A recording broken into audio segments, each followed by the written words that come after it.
सुरुमा आजको खास खबर। पार्टीमा महिला प्रतिनिधित्व बढाउनुपर्ने विषयमा नेपाली कांग्रेसका सभापति शेरबहादुर देउवा र उहाँकी पत्नी नेत्री आरजु राणाबीच एउटै कार्यक्रममा सवाल जवाफ बढेको छ। सभापति शेरबहादुर देउवाले आरक्षण बढाउने भए भोटर बढाउन चुनौती दिनुभएको हो। नेपाल महिला संघले आयोजना गरेको महिलाको नेतृत्व र विधान तथा क्रियाशील सदस्यको सवाल विषयक भर्चुअल अन्तर्क्रियामा नेत्री आरजु राणाले कांग्रेसको शीर्ष नेतृत्व तहमा महिलाहरूका लागि आरक्षण गर्नुपर्ने माग गर्नुभएको थियो। उहाँले कांग्रेसमा महिलालाई अहिलेसम्म भोटर मात्र बनाइएको बताउँदै अब पदाधिकारीमा पनि सुनिश्चितता गरिनुपर्ने माग गर्नुभयो। पार्टीमा 33% महिलाले भोट हाल्नुपर्ने तर पदाधिकारीमा सहमहामन्त्रीमा मात्रै सीमित राख्ने भन्दै राणाले समेत व्यक्त गर्नुभयो। यत्रो धेरै पदाधिकारीमा एउटा महिला भन्दा महिलाको 33% के हामी भोटर मात्रै हुने जहिले पनि पार्टीको त्यो भोटर लिस्टमा चाहिँ हामी हुने 33%ले मत हाल्नुपर्ने तर हाम्रो नेतृत्व चाहिँ एउटा सहमहामन्त्रीमा सीमित। यो त अलिकति अन्याय भयो जस्तो लाग्यो। जो सिनियर नेताहरू हुनुहुन्छ अब हामी यहाँ महिलाहरू कोही छैन अहिले तुरुन्तै शेरबहादुर देउवाजी या अब भनौँ न सिटौलाजी सँगै कम्पिट गर्न सक्ने हाम्रो अहिले हैसियत कमै महिलाको बन्यो होला या बनेकै छैन भनौँ न। तर जो यङ तहका नेताहरू हुनुहुन्छ उहाँहरूसँग त हाम्रो पनि कम्पिटिसन हुन्छ। सायद त्यही भएर हामीलाई चाहिँ यो एउटा सिटमा झारेको हो कि यो मेरो अब्जेक्टिभ एनालिसिस हो, किन म कुनै पदमा उठ्नेवाला होइन। तर मलाई चाहिँ लागेको कुरा 33% हामीले भनेको छौँ भने हाम्रो कमिटमेन्ट हो भने अल थ्रु आउट हुनुपर्छ, नत्र हामीले कसरी महिलाको नेतृत्व अगाडि बढाउने। नेत्री राणाले पार्टीका कुन तहको कुन पदमा महिला हुनुपर्छ भन्ने उल्लेख गरेर सभापतिलाई नेत्रीहरूले पत्राचार गर्नुपर्ने पनि बताउनुभयो। उहाँले महिलालाई क्रियाशील सदस्यता दिने विषयमा अनेक बखेडा झिक्न नहुने बताउनुभयो। क्रियाशील सदस्यतामा महिलाको 33 देखि 40% आरक्षण सुनिश्चित गर्नका लागि विवेक प्रयोग गर्न पनि उहाँले जिल्ला र वडा सभापतिहरूलाई आग्रह गर्नुभयो। पार्टी सभापतिलाई अनुरोध गर्न चाहन्छु कि हरेक जिल्लाका पार्टी सभापतिहरू वडा सभापतिहरूले 33% महिलाको लागि चाहिँ प्लिज धेरै बखेडा नगरिकन अलिकति आफ्नो विवेक प्रयोग गरेर उहाँहरूलाई चाहिँ सहजै रूपमा यो एटलिस्ट 33 देखि 40% सदस्यता क्रियाशील दिलाइदिनु हुन म अनुरोध गर्न चाहन्छु। जवाफमा कांग्रेस सभापति शेरबहादुर देउवाले महिलाहरूलाई 33 होइन 40% आरक्षण दिन आफू तयार रहेको तर संसदीय निर्वाचनमा महिलाहरूले चुनाव जितेर देखाउन सक्नुपर्ने तर्क राख्नुभयो। संसदीय निर्वाचनमा अरू पार्टीका नेत्रीहरू जित्ने तर कांग्रेसका नेत्रीहरू पराजित हुने क्रम रहेकोले आरक्षण भन्दा पनि भोटर बढाउन उहाँले नेत्रीहरूलाई आग्रह गर्नुभयो। सधैँ समानुपातिक कोटामा ल्याएर महिलाहरूको उत्थान हुन नसक्नेमा सभापति देउवाले जोड दिनुभयो। 33% महिला 40% राख्नुहोस् केही छैन, त्यो छ पनि वास्तवमा गाउँ जिल्लामा सधैँ छ। तर भोटर चाहिने क्रियाशील सदस्यता नै भए पनि हामी दिनुपर्छ भन्नेमा छु म त। तर 33% 40% होला त्यो चाहिने का लागि भोटर पनि ल्याउनु पर्यो। भोटर भन्दाखेरि पार्टीभित्रको भोटर होइन। चुनावमा आम चुनावमा पनि हाम्रो पार्टीका महिलाहरू हार्ने अरू पार्टीका महिला जित्ने त भएन नि। सधैँ समानुपातमा कति ल्याउने त्यही महिला समानुपातमा ल्याएर अर्को झगडा हुन्छ, महिलाकै बिचमा झगडा हुन्छ। महिलाले मान्दैन। सधैँ कति महिला उहीमा चाहिँ किन भन्छ समानुपातिकमा समावेश पनि अरू तुल्दै बदल भनेर महिलामै भन्छ, दलित भन्छ, सबै भन्छ। समानुपातिकमा महिलाहरूलाई अवसर दिँदा अक्सर एउटै महिलाले मात्रै पाउने गरेको भन्दै विरोध भइरहेकोमा पनि सचेत हुनुपर्ने सभापति देउवाको भनाइ थियो। उहाँले महिलालाई 40% नै क्रियाशील सदस्यता दिन आफू तयार रहेको केन्द्रीय समितिबाट पनि पास गरिदिने तर पार्टीमा भोट बढ्नुपर्ने बताउनुभयो। आगामी चुनावमा आफूलाई प्रमाणित गर्न अहिलेदेखि नै तयारी गर्न नेत्रीहरूलाई देउवाले आग्रह गर्नुभयो। महिलालाई टिकट त 40% दिनु तयार भयो, तर चुनाव जित्नु पर्यो नि। चुनाव जित्नुपर्ने जरुरी छ। तर उसलाई पनि हामी राष्ट्रपति उठाएकै हौँ उम्मेदवार, तर हारबिच के लाग्छ। तर लड्नको लागि सिकिया छ, पार्टी सभापति लड्न सकिया छैन, महामन्त्री लड्न सकिया छैन, उपसभापति लड्न सकिया छैन, सिकिया त छैन नि। लास्टमा आरक्षण छ, त्यसमा आरक्षण यसो छ, त्यो पनि हुनसक्छ। भोलि के भयो त्यसो सहमत भएर पार्टीको विधानै बदल्नुपर्छ। पार्टीको विधान बदल्नु चाहिने 2/3 सदस्य चाहिन्छ पार्टीको विधान बदल्नका लागि। त्यसै कारण चाहिँ मेरो रक्तपातका के अनुरोध छ भने टाइम छ, अहिले पनि के छैन नि। महाधिवेशन त के पार्टी बदल भोलि चाहिँ कमसेकम 3.5 वर्ष बाँकी छ पार्लियामेन्टको चुनाव त। भोलि चाहिँ नि जनताबाट नै चुनाव जित्ने तयारी गर्नु पर्यो। नेपाली काङ्ग्रेसमा 14औं महाधिवेशन नजिकिँदै गर्दा नेतृत्वमा महिला सहभागिताबारे बहस सुरु भएको हो।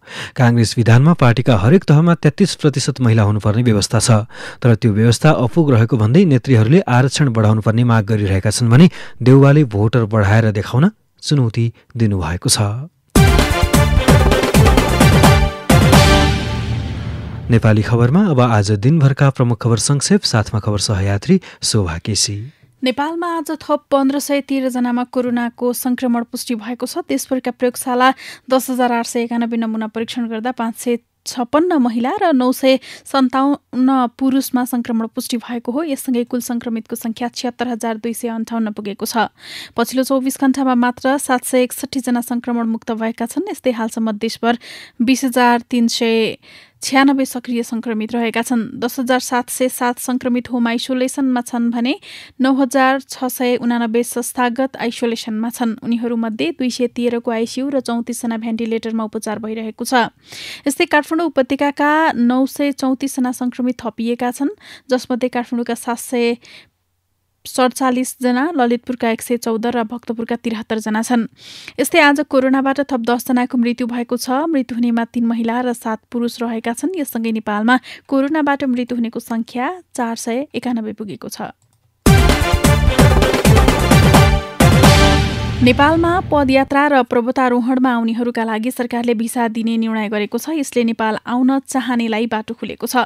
संस्कृति, पर्यटन तथा नागरिक उड्डयन मन्त्रालयले पदयात्रा तथा पर्वतारोहणमा आउने पर्यटकले अनअराइभल भिसा पाउने जनाउँदै तर 7 दिन क्वारेन्टिनमा बस्नुपर्ने प्रश्न पारेको छ। पर्वतारोहण तथा पदयात्रामा नेपाल आउने पर्यटकले पालना गर्नुपर्ने शर्त सम्बन्धी मापदण्ड 2077 स्वीकृत गर्दै मन्त्रालयले विदेशबाट आउने पर्यटकले नेपाल आउनु अगावै नेपालको भिसा लिएको हुनुपर्ने जनाएको छ।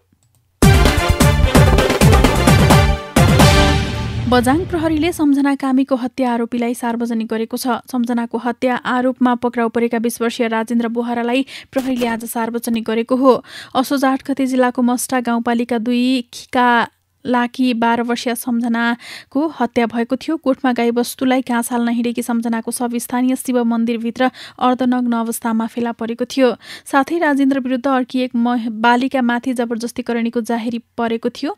सोही ठाउँकी 13 वर्षीय बालिकालाई जबरजस्तीकरणीको जाहेरी परेको जिल्ला प्रहरी कार्यालय बझाङले जनाएको छ। यस्तै बालिका सम्झना कामीको शव आफन्तले बुझ्ने भएका छन्। आज अबेर पीडित पक्ष र प्रशासन बीचको छलफलपछि क्षतिपूर्तिका लागि नेपाल सरकारसँग अनुरोध गर्ने र घटनाका बारेमा थप अनुसन्धान जारी राख्ने सहमति भएको छ।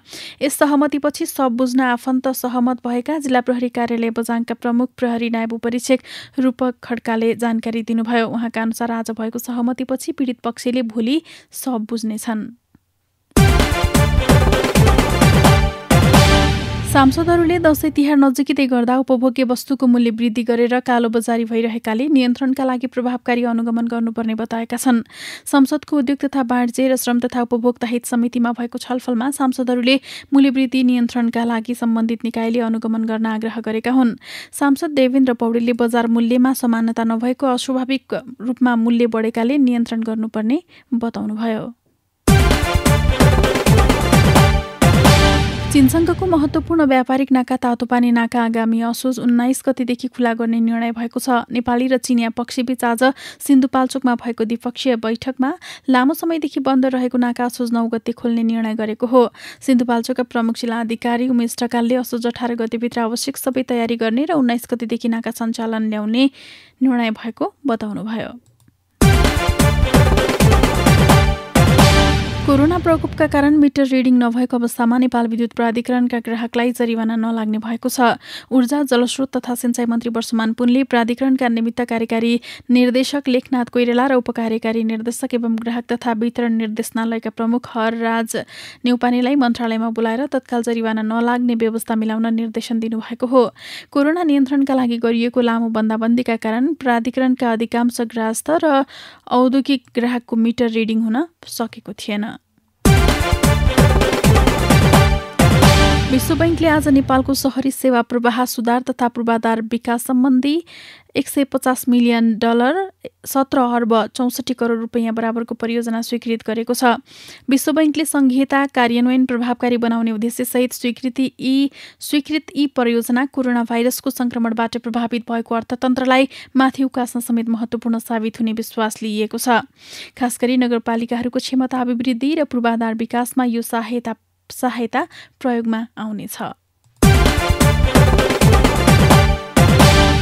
रुसबाट 2 crore 50 lakh dose corona vaccine Nepal आपूर्ति गर्ने सम्झौता भएको छ। आज रुसको स्पुत्निक भी भ्याक्सिन निर्माता company Russian direct investment fund र औषधि निर्माता कम्पनी ट्रिनिटी फार्मास्युटिकल्स बीच भ्याक्सिन सम्झौता भएको रोयटर्सले जनाएको छ।